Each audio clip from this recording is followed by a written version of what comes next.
पाक नाम में आप सबकी खिदमत में आपका सलाम। मेरा आज का अनुमान है 1 से 2 बेहतर। आए हम मतन की तरफ पढ़ते हैं। मिसाल 18वां बाब और उसकी पहली आयत, जो अपने आप को सबसे अलग रखता है, अपनी ख्वाहिश का तालब है और हर मकबूल बात से बहम होता है। दावत के पास पढ़े जाने के आमीन।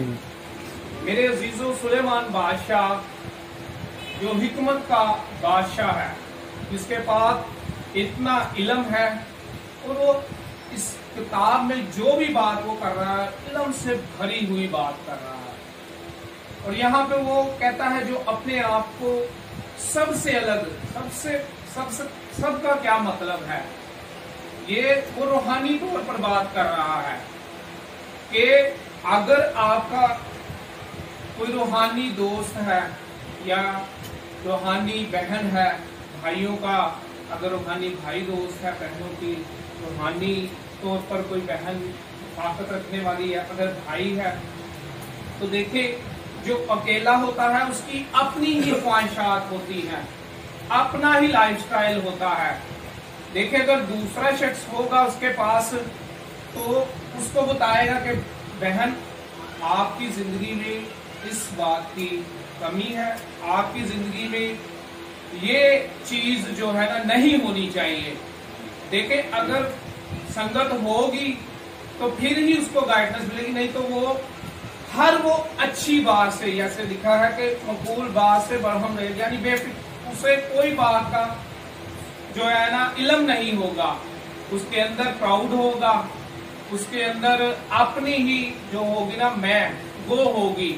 और जब हम ये दूसरी आयत को पढ़ते हैं, वॉइस की किताब 4 बाब और उसकी जो 9 आई थिंक 9-10 है, 9 से 10 यहाँ पे लिखा है 1 से 2 बेहतर है, क्योंकि उनकी मेहनत से उनको बड़ा फायदा होता है। क्योंकि अगर वो गिरे तो एक अपने साथी को उठाएगा, लेकिन उस पर अफसोस जो अकेला है, जब वो गिरता है तो क्योंकि कोई दूसरा नहीं जो उसे उठा सके। मेरे अजीजों, देखे पालूस और सलास ये भी 2 थे, और एक वक्त आया कि पालूस जो था उससे जुदा हो गया, और बहुत सी बातें थी जिनसे वो नावाकिफ था। वो अपने काम में लग गया। उसने क्या किया, वो खैमे बनाता था, वो खैमों में लग गया, खुदा से थोड़ा सा दूर हो गया और वो अपनी ही ख्वाहिशों का ताल्लुक हो गया। वो काम करता, मेहनत मजदूरी करता और अपने काम में मगन रहता। और जो सिराज था वो खुदा के साथ चलता था। खुदा ने उसे रहनुमाई दी कि जाकर उसे बता कि मैं उसे अपनी खिदमत के लिए बुला रहा हूँ। सिलास जो है पालूस के पास जाता है, उसे कहता है खुदा तुझे बुला रहा है।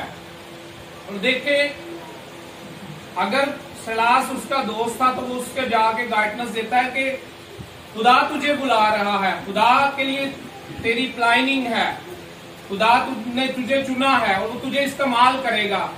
अब देखे वो दोनों की इकट्ठी जो थी 1 से 2 बेहतर है, वो गया और उसने उसको गाइड किया, और वो जो है फिर से उस रफाकत में उसके साथ जुड़ गया।